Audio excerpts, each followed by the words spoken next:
Hello, listeners. Welcome back to Horizon Minds podcast. I am Felix. I'm Lucas. And I'm X. Today, the topic that we will be discussing is on self-esteem. And when we went ahead and searched up self-esteem, it basically said that it is how we value and perceive ourselves. Now, we believe this is a very important topic to speak on because self-esteem is something that each and every single one of us has. We all value ourselves in a certain way, and we perceive ourselves in a certain way. And most of the time, like the saying goes, everybody knows that we are our hardest critics.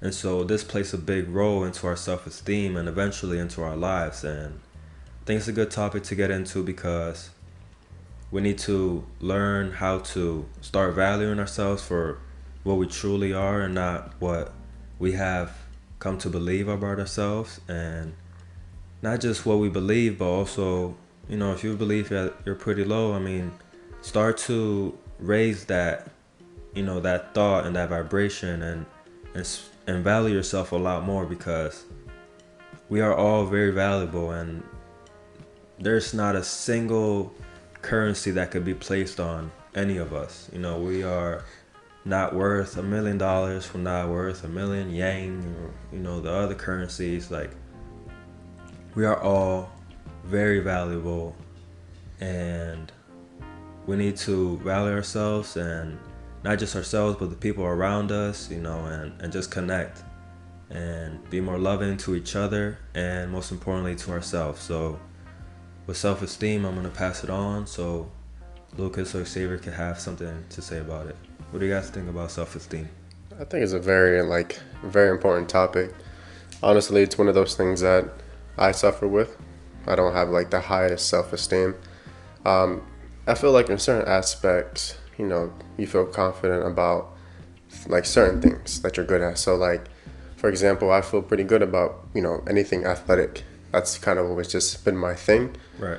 However, when it comes to things like this, speaking, I'm not the most confident about it, because I'll tend to will do that. I'll say a lot or a lot. And I also noticed one thing when you first started speaking. You said that you suffer from it.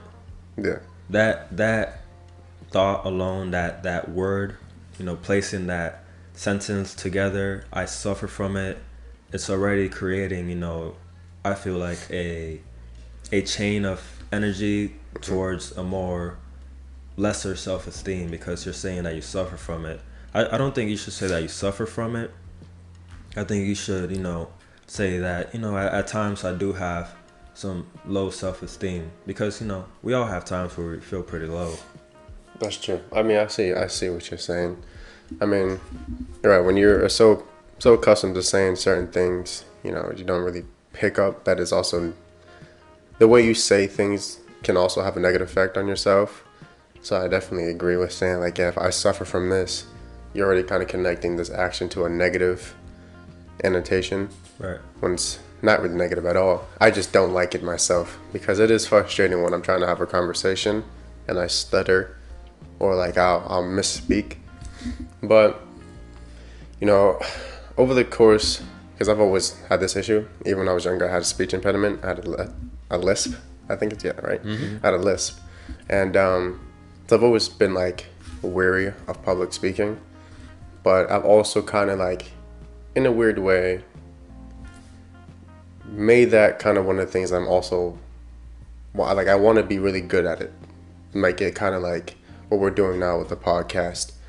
Or use that weakness of mine into a strength, and I still stumble, I still stutter, but when I'm having a conversation, I feel I'm getting more comfortable in understanding myself when it comes to having my speech impediment in a way, understanding it. It still annoys me. I'm not 100% comfortable, but compared to where I was 5 years ago, where I was completely bashing myself every time I made a mistake, to where now, I'm I messed up. It is what it is. I sounded dumb at the moment, but it's just how it is. And I think that even now, people who've known me, like my mom, like my entire life, obviously, she can say the same, how like the way I articulate myself have gotten better. And that's also just, I feel like, because, you know, when you focus on something that you don't like of yourself so much, it stands out to you. And I feel like you will do everything in your power to not bring attention to that. Or like, like, again, for me, I didn't like how I'll speak and stumble. So I prefer not to talk. I'd be quiet. But that doesn't help, because when I do talk, it would just still be there. You know what I mean? And that's the thing too, because when you, how you said, bring your attention to that one negative thing and draw all of it, it's amplifying it, and it's gonna make it more frequent for that to actually occur. Absolutely. Absolutely. It's extremely easy to get caught up on the things that like you don't like about yourself or your flaws, and remember what good about you, Yeah, that's the first word that came to my mind was amplify. I seen it in my head. It's like it's so true, because anything we give our thoughts to, we give our power to. Where we focus. So when you focus on your flaws, you just amplify them and you just make them bigger than they really are. Because nobody's really noticing these things except you, and even if they do, it's not a big deal. But just working through that, I feel like we all have our patterns and loops. Thought patterns that most of the time are very debilitating. They're very negative. They're the same old stories, same loops, same patterns, and then we go about our lives in the same daily practices, same decision making, and we wonder like why 5 years or whatever amount of time goes by and we're still, in the same situation or still facing certain obstacles. And it really comes back to, for me, about its transmutation. So it's trying to shift your thoughts, trying to recognize where you can let go of old stories in your head and how you can change your thoughts, you can change your emotions, you can change the vibration of everything and start really work on yourself. But it takes a lot of practice. And I share this with you too, man. I grew up a super shy kid. Like public speaking terrifies me, like to this day. And I just remember like all the presentations in class and everything, like I would really just not want to go to school. Like I would just want to avoid that type of setting. If I'm around my friends, I'm super comfortable, and my voice, it's so easy, in that setting. But when you're in front of other people, there's so many other factors, and you just feel your hands getting sweaty. My voice used to get super shaky. So this is very healing, and I feel like the reason why we're doing it, Xavier, is because this is what the world needs. It needs to hear our voice and our story and what we have to offer. Absolutely. I definitely agree. I feel like, we can go back to like the first episode, how I don't think it's a coincidence that all our paths here had collided. And especially with this, this topic when it comes to self-esteem, when I had met you guys, I was kind of going uphill from hitting rock bottom. So on that path of going, learning how to actually love myself and at least be content with myself. I was learning how to kind of forgive myself for the things I've done in the past, which was hindering my self-esteem and my flaws, and trying to realize that even with the flaws that I can change, it's okay, I'm human, and I feel like sometimes I have like this, and I don't think I'm the only one too, but like I know for myself, I have like this unrealistic expectation of myself, whether it's certain goals sometimes or like physical appearance. I'm very, I tend to be very, not, I guess, tedious in a way you can say when it comes to like my appearance, because like, I'll be honest, like looking into the mirror, I don't like what I see. So I try to modify it as much as I can. But, I'm getting to a point where I'm at like, okay, well, you're not just this acne, or not just this pimple or this scar on your face or whatever. You're X, you know what I mean? Like I have flaws, and I'm coming to terms with like it's okay to have flaws. It's what makes you human. And obviously, it's easier said than done. But that's just how it's just how I feel at the moment. But I'm like I said, like I don't think it was a secret that, or not secret, a surprise that we connect. I think a lot of people can really can benefit from hearing, especially guys. I feel that's another thing that is really important. I don't think a lot of men talk about their self-esteem, and I think hearing three young men talking about theirs can really be beneficial. And like obviously, it doesn't just have to be guys who can benefit from this podcast. Anyone can. But I know a couple dudes out there who put on the front. And I get it. You're not comfortable letting your walls down, and that's completely okay and understandable. But at some point, you need to be real with yourself. You know. There's there's two things that I caught. One thing from you, Xavier, and one thing from Lucas. So the first thing I caught from you, Xavier, is you mentioned, flaws, and you mentioned changing your flaws. So I think right there, that's a way that we view a lot of things. We want to change them. We want to change something about ourselves because we don't think it's good enough. And so I think that's something that, kind of lowers your self-esteem because you feel like you're not good enough. You feel like you're not it. And so instead of, mentioning, changing your flaws, we should look at ourselves and know that, maybe we're not where we want to be, but it doesn't mean that we're not that. It just means that we just have to work on ourselves. We just have to keep upgrading and keep on building ourselves up, whether that be any flaw, and flaws, are just things that we are born with. It's something that you must come to terms with and accept. And so this kind of leads into this next point that I took from you, Lucas. So you mentioned that, you kind of see these things like, and people aren't really paying attention to it, the low self-esteem, but it does start somewhere. And I feel like where it starts is, when we're growing up, the way that we're raised, the people that we're around, in school. It's so easy to lose your self-esteem in school because you're around a group of people who you don't know. And, we're all always trying to find ourselves and find ourselves in a group, be part of something. And these groups get created. And so a lot of people feel left behind. And, I was quiet as well. I used to be quiet all the time. I wouldn't talk to anybody. If I did, it would be a very small group of people. And I was pretty cool. But to like the rest of the people that I didn't talk to, I was seen as an outcast. I was an outcast. I wasn't the popular kid. I wasn't the outspoken kid. I was just me. And this is where I can start to trace, self-esteem as well, because in school, like I said, these groups start to build up.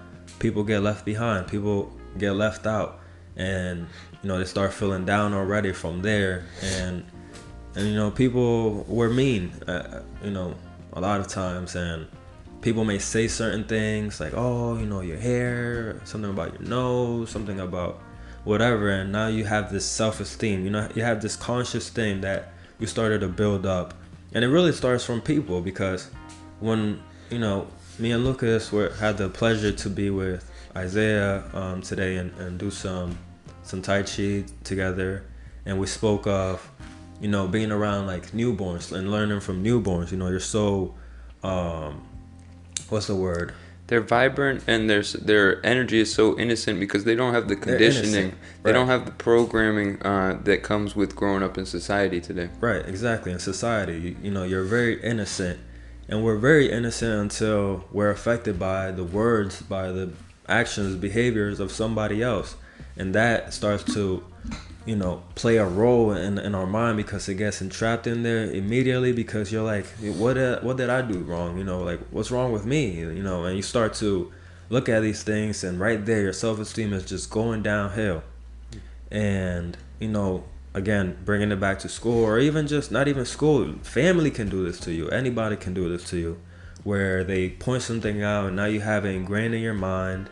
Now you can't stop thinking about it. You start growing up and believing this thing, and that's what the self-esteem is. It's our beliefs. how we value, how we the perception about ourselves. And again, as babies, we are innocent. Like we're perfect. We're born perfect. Every single one of us. Again, you know, we're not perfect because we say things that are harmful, and words are very powerful, and they can affect someone for years, for the whole life. I know people that are enclosed and trapped and don't go out and just stay to themselves 40 years, 50 years, like because of these things, and their self-esteem is so low that they never find it within them to express themselves, to be fully them. They kind of become a slave to these beliefs and these words that were brought down onto them. So one thing that I would want to say is that if you feel a certain way, if you feel not worthy of, if like, you have to first start and try to dig from where you got this belief, because that's all it is. It's a belief. That's all it is. It's nothing else. It's not a fact. I don't care how many people say, oh yeah, this about you. It could be 100 people. That doesn't matter. It's what you believe about yourself. It's who you are. And so start to find where it is that you got this belief from. Start to dig into that, and really, like, look at yourself in the mirror, and without the judgment, without the negative thoughts, without none of this, just look at yourself, and like, what can you really say about yourself? If nobody had mentioned anything, what can you really say about yourself? You can say, this is me. This is me right here. This is who I'm looking at. I'm looking at myself. I'm not looking at the negative words. I'm not looking at the negative, emotions. I'm not looking at none of that. I'm just looking at me, just who I am. You have to find a way to, like, let this persona or whatever, this belief, go, and just be one with the moment, be one with yourself. And a way that we can do this is just through therapy, through meditation, because it takes a lot of willpower and a lot of great energy to be able to view things very simple and without all the chaos, all the thoughts, all the extra stuff. I feel like you can understand this, Lucas, because when you meditate, what is the goal of meditating? Is to shut all of that out. It's to just become one with right now, with who you are. And what are we? We're a breathing and living and beating organism. And from there, that's when we create life. But the rest is extra. It's always extra. Yeah, and the reason meditation is so powerful, because the practice is to observe your thoughts and not be attached to them. So a lot of these flaws that we grow up with, that we feel like are our flaws, are, like you said, it's just what people have told us, So meditation is realizing that, first of all, you're not your thoughts. You're not your body. You're just the awareness of your body. You're just the observer. So creating space right there between you and your thoughts, that takes away the power of the negative thoughts. There's also a practice of just becoming one with, who are you? So you just ask yourself. That's why I love that question. Who am I? I constantly ask myself that every day. Who am I? Who am I? Because we really don't know who we are. We're always, our identification, the way we perceive ourselves, that's always changing. But at the very core of it, when we really ask ourselves, who am I? We don't know. So it's like, don't let anyone else tell you who you are if you still don't even know who you are, and you're still working on figuring out why you came here, what your purpose is, who you are. Don't let anyone outside of you tell you who you are. Absolutely. I feel like a lot of self-esteem, like, issues or confidence, like, kind of stems back from, I feel like, the most impressionable stages in our lives, which I feel like middle school and high school is when kids really, like, start comparing themselves to their peers. And then especially when I'm 21, back 2012, I was in 5th grade. I graduated high school 2020. So from 5th grade to senior year, I feel like with the on top of social media at such a young age, it's such a well. Let me say this real quick. See, social media is a great tool, very powerful, but can be very, very harmful, especially for young kids, because again, they compare themselves. They start to end up, why am I not? Why don't I look like this person? Why do I have to deal with this and this person doesn't? And that's when I feel like it kind of goes downhill. I know for me, I can't really speak for many people, but for myself, a lot of my self-esteem issues kind of stemmed from that stage. You know what I mean? From like maybe if I had to like really pinpoint a time, I figured like maybe the beginning of high school year. Especially going to a magnet school. You have all these kids from different areas, different locations, different backstories, and all this stuff. And it's like, well, this kid looks like that, and this person's like that, and this and that. And, you ended up, when you can constantly comparing yourself to other people, it just really is harmful. It makes things that honestly are not an issue, but to you, they're an issue and they stick out. And you get so caught up on something that's not, I don't want to say fictional, but like, it's not as big as you think it is. You know what I mean? And yeah, I like the whole like, what you guys were saying earlier about like questioning like who am I, and like I like how you said, Lucas, that you're constantly changing. Who you were when you're 21 is not who you are now, and who I was at 15 is not who I am now, and who you were at 10 years old is not who you are now, and who we will be 10 years from now is not who we are still today.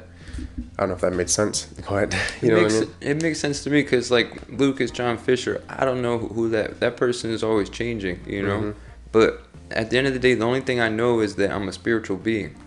So that separates, my spiritual side from, the human body and everything. And right there, I start to learn that I'm just the observer having this human experience. I'm not the human body. So it takes away the attachment to the material world so that, like, what other people are identifying me as, or appearances, like, I don't care about any of that. Like, losing the attachment to the material world is such a powerful tool, because when you're in meditation and the path of Buddha and everything is just, you want to become empty. You're just letting go of everything. You're constantly surrendering. You want an empty mind, a clear mind. So a lot of the work, you're not trying to learn anything every day and get better and improve. You're actually trying to reverse everything that you've experienced. I'm 27, so everything that has led me to where I am right now, I want to let go and let go and let go. And I want to be empty, because the more empty I am, the more I can allow just a higher power to fill my cup and shine through me. We were talking about this earlier today. I just want to be the vessel. We're not the... He had a perfect, it was, say it again with the lantern. So, it was saying, it's not the, no, it is the light within the lantern that shines the path. It is not the lantern itself. Right, so perfect. So the body, right? The body is just the house. I feel like the house of God, or the house of our soul and everything like that. But our soul is the light. It's the light within.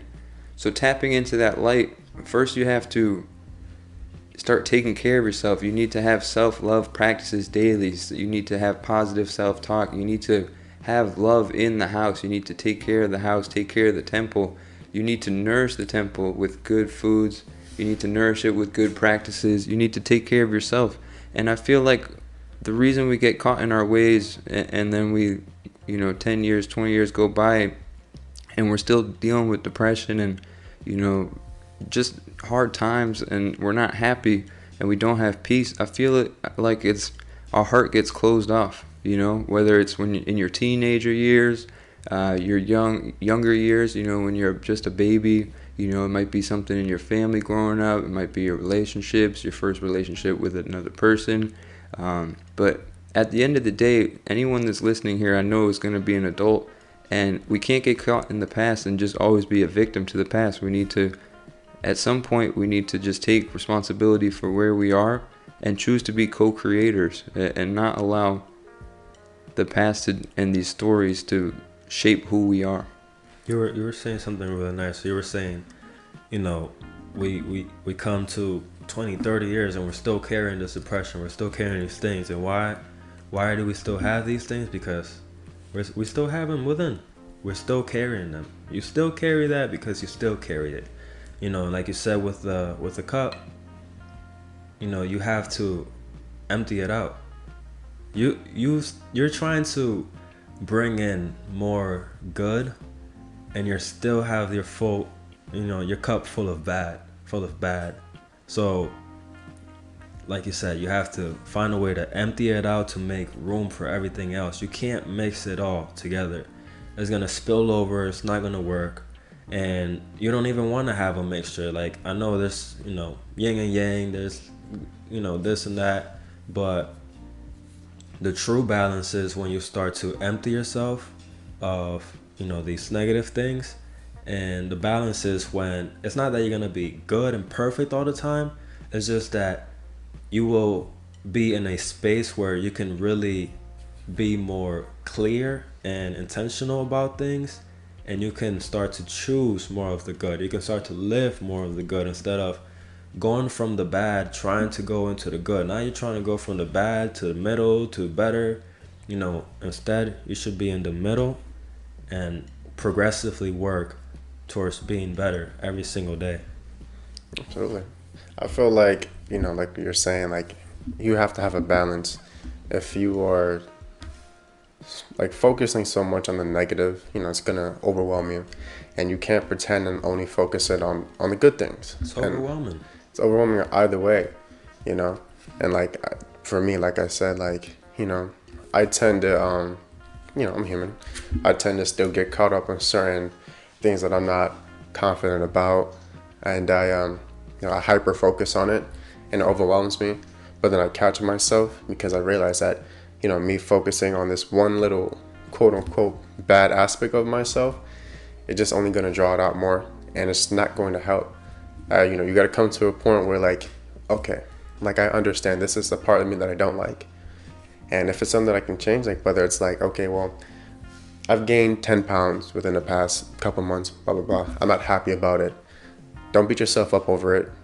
Then, because once you start getting into that mindset, oh man, I'm this, I'm fat, I'm this and that, it gets harder and harder to come out of that and actually do something that's progressive and positive for yourself.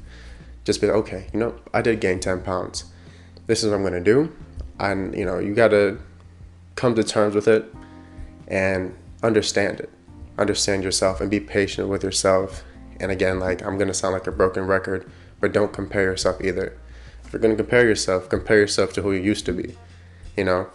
And I feel like you can say the same thing with, like, because I know there's some people, I'm not going to I hit my mic. There's some people who would tend not to focus on the negative at all, and just kind of focus on positive things, which is, to an extent, I feel like it's a good thing.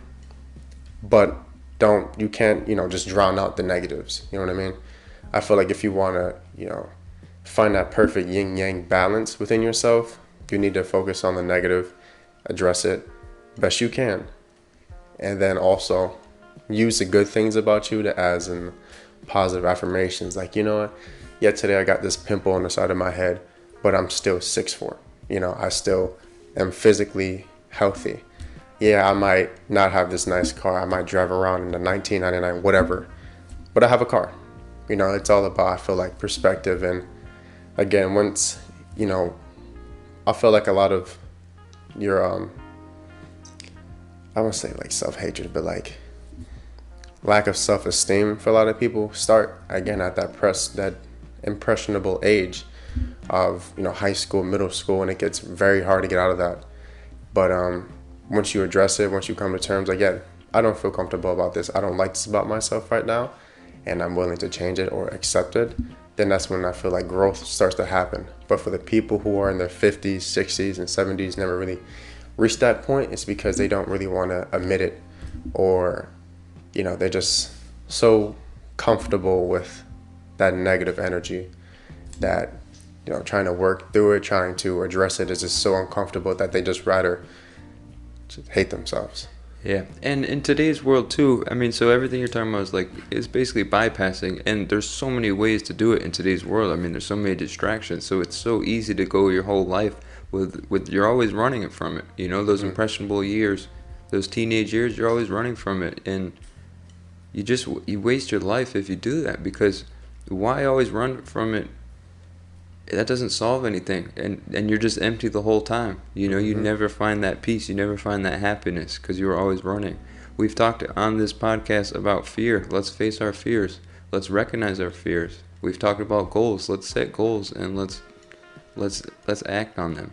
And it's Absolutely. and like you said, recognizing it's not just addressing it how you said or recognizing it. It's more of, you know, coming to terms with it, like understanding it, and then from there, like you said, empty yourself out. So don't attach yourself to this situation that happened. Don't attach yourself to this feeling, this emotion.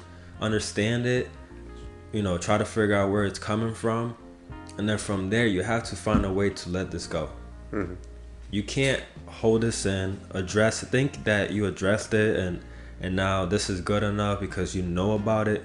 No, it's good to know about things, absolutely, but you have to do something about it because this is still within you. Just knowing about it isn't good enough. It's still lingering around, so you have to find a way to, like I said, understand it and find a way to let it go. Now, you know, after, so I have this list written down. So, you know, we've talked about identifying it. Um, you, Lucas, you spoke about unlearning things. So, you know, we have to unlearn these these things that we learned, learn new things, right? And then with doing this, letting go, and from here we have to start to create new positive thought habits because this is all what it is. It's a thought habit. There's so many different habits. There's, you know, a habit of doing something physically, but there's also a habit of thinking. And I've had, you know, so many thought habits that I have, you know, addressed and identified and been like, okay, this is it, you know, this is what I'm doing, this is a thought habit. But just knowing it wasn't good enough, I was still going back at some point towards this thought habit. And so I started to do things differently. You know, I started to understand why I was doing these things, um, and then try to find a way to let it go and know that that's not me. Start to create new thought habits, and this is the way to create a prosperous, healthy, loving, you know, full of self-esteem life. It's just creating new thought habits, creating what? Building a positive, loving perspective. Because again, the self-esteem that we have that's very low is from things that we learn, things that, you know, we're comparing ourselves to other people. Like you said, Xavier, we have social media, we have movies that make things look so perfect and so, you know, this is it, this is the good life. It's so unrealistic. You know, it's just not realistic. It's just all, you know, I mean, we could go very deep into this topic, but like, it's created to kind of make a distinction between what's really good and then directly compare it to the viewer.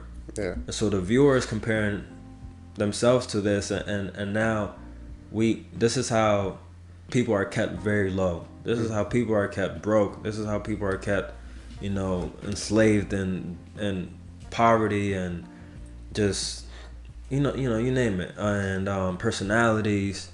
But not to go too far into that because that goes into a whole different topic. It can be an episode within Government, just, itself. you know, but I'm just saying, you know, we have to identify it, create, and build a positive, loving perspective. There's no other way that we can start to build a good self-esteem without doing this because, again, if you have something negative that is still lingering around you, it is just going to be attached to you, and you're not going to find a way to move forward to become better.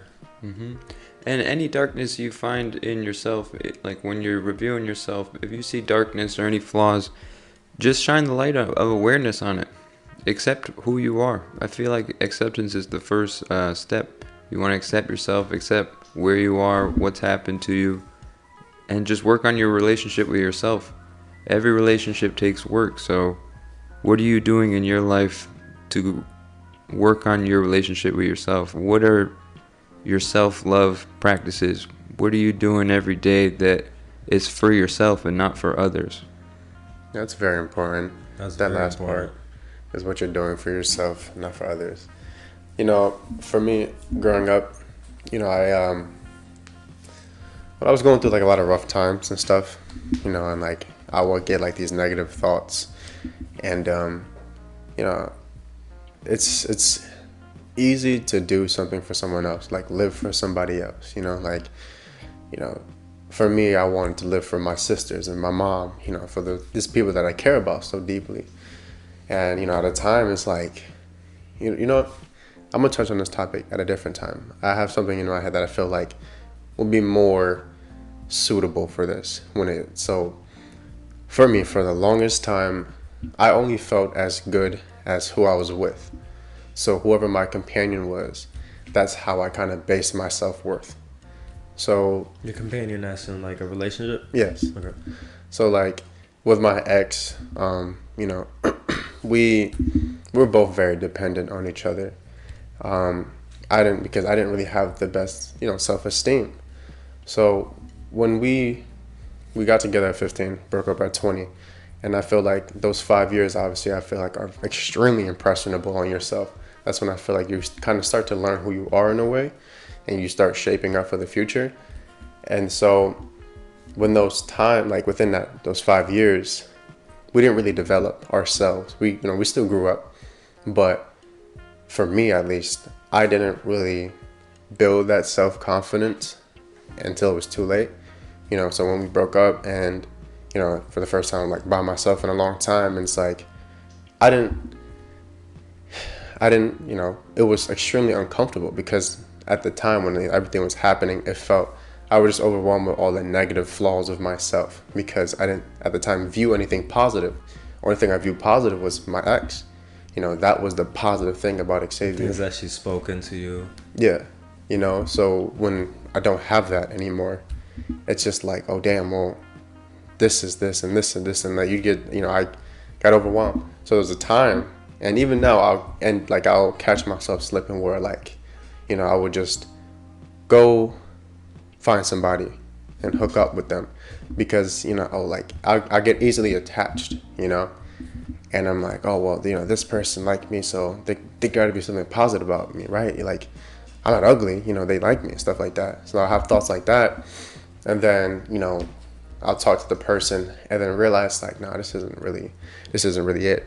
There's nothing against the person, but it's just like, you know, my brain is coming to like it's realizing that this isn't what I want. It's just I'm doing this because I don't feel confident. I don't want to be by myself, and you know, doing that over and over, and then hurting those people just continue to crash my self-esteem. You know, it really made me hate myself even more until I realized exactly what I was doing was harmful, not only for myself, but the people that I was talking to. And I realized, like, I can't do this. I can't continue to try to fill that void with someone else or something else. Like, when you look for something for like an external factor, it's not going to heal. It's not going to plug that. You have to do it from within. And I'm at a point where, like, I'm chilling. And I am, again, I know I have my quote unquote flaws. There are things that I still want to work on, but I can sit here and say I'm going to work on them. Even the things that I can't change. And that's another thing I feel like we also got to say, like, if there's something that you cannot change, then there's definitely I won't say it makes no sense, but like, isn't worth the energy to hate yourself if you can't change it. Just come to terms with it, and it still makes you're still beautiful regardless. And Thank you. of course. But like, for me, coming to that realization was very hard, you know. But like I said, like, now I'm at a point where, like, I prefer to just kind of be alone. I'm getting to a point where I'm feeling more comfortable with being by myself. Again, you know, I still go out, I still do my things because I'm an adult, you know, and there's nothing wrong with that. But you have to ask yourself, like, am I actually doing this because I'm having fun, or I'm doing this because I don't want to be by myself? And that's where I feel like that's when a problem really comes to light. It's when it's like you're with somebody, but you don't really want to be there. But it's better to be with that person even though you don't want to be with them. Because it makes you Then feel good about yourself, and you get to have those things spoken into you again. absolutely. And I want to throw this out there. Listeners, viewers, it's a very scary thing. But me and Xavier have like gone through so many similar things. Like this dude has gone through literally everything that I've been through, and I can really relate to. I can really relate to what you're saying because I've done the exact same thing, and I really love how you spoke on it. You know, you're looking for external things, but this is only going to come from within. Absolutely. Because one, I grew up emotionally neglected, right? I didn't feel worthy. I wasn't able to speak on things because I would get shut down. And so I had a lot of questions. I had a lot of things that I didn't know. Again, you know, going through the years, been bullied, you know, just a whole bunch of stuff like that has crushed my self-esteem. I didn't know anything about love. I didn't know anything about positivity. It was just a lot of anger, a lot of hatred towards myself, a lot of stress, a lot of depression. And I remember I found this love, and it was the greatest thing. And I felt it very vividly, right? And the only reason why I can think of it now, that it was so vivid, was because I didn't have that within me. And so having that, it's like you're a newborn baby, and you got your mom, and you know, like you're there, like you really feel like love, you really feel connected with somebody. I felt disconnected with the whole world for up to this point where I met this person, very disconnected. And I connected with this person, and all I feel is love, and I don't know how to give that back. Yeah. Because I haven't loved myself, I haven't loved back, I haven't been loved before. That's how I felt. And so I connected with this person, and this person is loving me, and I would constantly, you know, have conversations with myself where I'm like, I don't deserve this person. I don't know if I love this person. I love what they're doing for me. I love how they make me feel. And you know, got to a point where, of course, it's gonna crush, it's gonna break, because you're not reciprocating that, you're not giving that back. A relationship is a one-on-one. You have both give. It's like a business, you know. You put money. It's like a bank. Putting money into a bank. You keep putting money into a bank. You know, she's putting money into the bank. I'm taking it. I'm just taking and taking and taking. Guess what? It's gonna run dry. Yeah. Because I'm not putting the same thing back. It's not gonna last. And so it didn't last, and it crushed me. It destroyed me. Like, and again, very, what was the word? Impressionable? Impressionable, yeah. Impressionable moment, right? This is 18 years, just out of high school.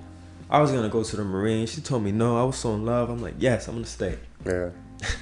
You know, and I would do anything for this person, but I wasn't doing nothing for myself. And it crushed me, and it took me 5 years. 5 years to get to a point, how you said, where you're now kind of like on an even playing field. You can actually start from here. You know, and I had to work myself up and try to find this thing within. And I kept looking for it outside. Meeting people, hurting them, wasting their time, wasting my time. It was a constant cycle. And the thing is with cycles is that we program it, because you know, we create all these things because they constantly play in the back of our head, and we're so comfortable with going through the same thing and going into a loop, and we don't go ahead in life because we don't take a second to stop, analyze everything, and just, you know, put that focus on ourselves. We're just always out in the world, and everything that's internal is creating our external life, and it's just that's our whole life until we find it within ourselves to actually stop and do something about it. And it took me 5 years to do something about it, and running through people, and you know, I started to give that to myself. I started to try to find it within myself. I knew there was something more. I knew that I was wasting people's times, and that's perfect. It's great that that happened. Like, although it was very, hard, like I can understand that, Xavier. I understand it was hard, and especially if that was your person, and you said that these people that you knew were connected to this person. So when this person left, everybody left. Yeah, yeah. So you felt alone, and you felt by yourself. You didn't have nobody there. And I'm getting emotional, but this is the thing about it. Like, this is, even though it's very hard, it's a beautiful thing, because it's a new journey, and we should always be open to new journeys. We should always be open to new adventures, new ways of living, and new just new. There's always change, and the fact that you're here now is beautiful, man. Like, you have a playing field to start to give that to yourself. You're going to therapy. Like, if you can just think, if it was 5 years ahead and you think back to now, like, you're gonna be like, wow, man. You're gonna be amazed with yourself. And so, but the thing is, we get so caught up in the moment, and it feels so hard because we don't have nobody, because we don't know what's gonna happen. We're in fear of what is gonna happen, of the future, of the past. The past is gonna continue. The future is gonna be even worse. And but we just have to take that moment and allow things to happen how they happened, and accept those things exactly how they happened. Don't try to change your mind, because I kept seeing angel numbers at this time too, and I still see them now. 311. This was the date that we started dating, and I would be like, oh yeah, I know this is because we're gonna get back. I wouldn't accept the fact. I would always try to have it go the way that I wanted it. But the way that we want things in life is not the things that we need. And this is exactly what we need. Like, it's tough moments where we can get broken down so that we can get rebuilded. Absolutely. And who ends up building it back up? Yourself. Always. That's all you have, is that relationship with yourself, working on your own self-esteem. It's so humbling, because everyone's first love is just how you guys are experiencing it. I mean, it's the most powerful drug there is. And you feel that love when somebody puts you on a pedestal like that, and they love you and you love them, and you're young, you got all the hormones going. It feels like the most powerful drug ever. And then when that drug is taken away, you feel like you don't even know why you're here. Why do you exist? The depression hits so hard. Mm-hmm. You feel so lonely. You feel like the walls are caving in. Your entire experience, life just needs to stop. It's like, how am I ever going to get through this? Like, I remember going through that same experience where it's just like, you're so young. You obviously don't have money at this time. You don't have a career. You don't know your purpose. You don't know who you are. So there's just so much confusion. And I feel like that's why a lot of teenagers, they go through such depression, because we get so hooked in these relationships, and we identify with our self-worth is completely based off of just another person. In this case, it would be, the female relationship that we're with, or the female that we're in a relationship with, and vice versa. For women out there, like, that first man that you're with, it's easy to get so attached to that person, and most young relationships, the codependency is crazy, because it's like you don't even want to breathe without that person. Like, I remember experiencing that. Like, it felt like I couldn't breathe after we broke up. And but it's the most humbling experience in life, because then you go on this, if you choose it, you go on this lonely path where you start becoming comfortable with being alone. Like, I'm so proud of you, Xavier, because at your age, you're doing what most people won't. Most people will always run from that, distract themselves, be in that loop of, just hooking up with people and not trying to face the loneliness or the depression that they're experiencing on the inside. They're always going to want to just fill that void with somebody else or a substance or whatever. But the harder path is the chosen path, where you go within the heart, you open your heart. You become vulnerable in this life. You're not afraid anymore. You face your fears. You show up for yourself. You work on your self-esteem. You work on your self-love. You work on your positive self-talk. You read. You do whatever interests you. You follow that. You follow your heart. Absolutely. Absolutely. Like, I mean, I really appreciate it, guys. Like, I don't take compliments well or, praise well, but I really do appreciate it. I really do. Even if I'm sitting over here stone faced, I am very appreciative. I, um, I definitely like, that time, because it's only been a year. It's been a long year. But within this past year, I lost a lot of people that I wanted in my life. I stopped doing activities that I wanted to do for the rest of my life. But in return, I gained a lot of people that I needed. I created or found new hobbies that I needed in my life. And with those new positive things coming in and, releasing of the past, that's when I really, like I said earlier in the episode, kind of, that path of learning to love myself, understanding myself, and coming to terms with who I used to be, the flaws of my past, and who I am now and what I plan to be. And, I couldn't be more excited. Again, it's been a long year, but it's been probably the most important year of my life. And I wouldn't change it at all. I know that I had to go through those trials and tribulations like we all did. And I am proud of myself. Like I said, like where I am today a year ago, man, it was dark. There wasn't even a light at the end of the tunnel. It was just it looked like an infinity tunnel, but we're the light at the end of the tunnel. You know what I mean?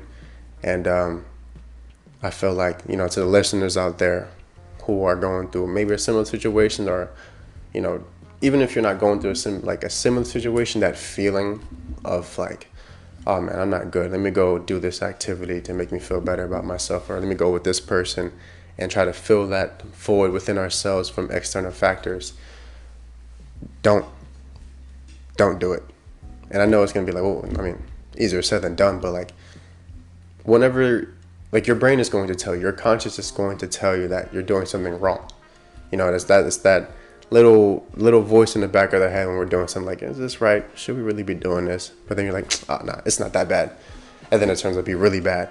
That happened a lot when I was, talking with people. I'm like, she's fire, bro. Like, and then a week later, like, that was an awful idea. And now 3 people hate me, including myself. So it's like, start that uncomfortable journey with yourself on learning to like yourself. I'm not telling you to love yourself right off the bat. That takes a long time, especially if you hate yourself like I did. It takes a long time. But like we said in the last episode or 2, baby steps. You want to learn to love yourself? Learn to dislike yourself. Learn to be content with yourself. Learn to like yourself, then learn to love yourself. There's levels to it, but it all starts with you. It all starts if you're willing to understand and accept your flaws, your past, the uncomfortable feeling of being by yourself. That all depends on you. But before we wrap this up, anybody want to? I definitely have something to leave, the listeners with. So, like you said, if you try to look for it in the outside world, you're gonna fail. So, in the Bible it says, if you try to seek these things in the world, all you will find is chaos. Now, why is this? Because the outside world has nothing to do with you. It is not you. It is influenced by you. The things that are happening around you, absolutely. I would say it definitely is influenced, because the way that we think, the way that the things that we experience are things that we create within ourselves. It is a direct influence. Does it have anything to do with us? No. We're not that. We're not that we just saw. We're not that just happened. And so if you take a moment to look, search up, all these great teachers, Jesus Christ, Buddha, you name it, all these great teachers that have found enlightenment, that have found prosperity, that have found love, they all found it within themselves. They spoke it to themselves. They believed in themselves. They searched it within themselves. They meditated, and it was all through times being alone. It wasn't finding it with people. It was No, this is a journey that you must take on your own. No one can take it for you. And so, it's very hard because, again, we're attached to these things. And so that's what makes it hard. The people that we don't need in our lives, that are damaging us or, distracting us, we're attached to their company, to whatever it is. Detach from it all. The friends, the family, everything. You have to find a way to detach, to be able to start this uncomfortable journey with yourself, because it is uncomfortable. It's like when like your first day at school. You're uncomfortable. You don't know these people, and so it makes you shy. You don't know yourself, and so you're shy. You're uncomfortable. You have fears, but you have to just walk in there, take that first step, and just start, and know that this is gonna be the most valuable and most important step of your life. It's connecting with yourself, because there's nothing that you can do in this outside world that you want that's good, whether it be business or relationships. There's nothing that you can find out there if you don't find it within yourself first. It will always be, if not out of reach, in your hands for a very short time, because it will slip away and you will go back to the old you, to the past. So let go, identify it, unlearn the negative, relearn good, create new positive thought habits, build a positive loving perspective, maintain this positive loving perspective, and live life. That's all I have to say. My closing thoughts are just the master key is placed in your heart. You have all the answers that you need. So just go deep within the heart and just find the light within. Well, again, appreciate you guys, my co-host, and the listeners. Again, you gotta take that uncomfortable journey, but it's the most important one of your life. But regardless of your flaws, you're always beautiful. So until next time, take care. One love. Peace.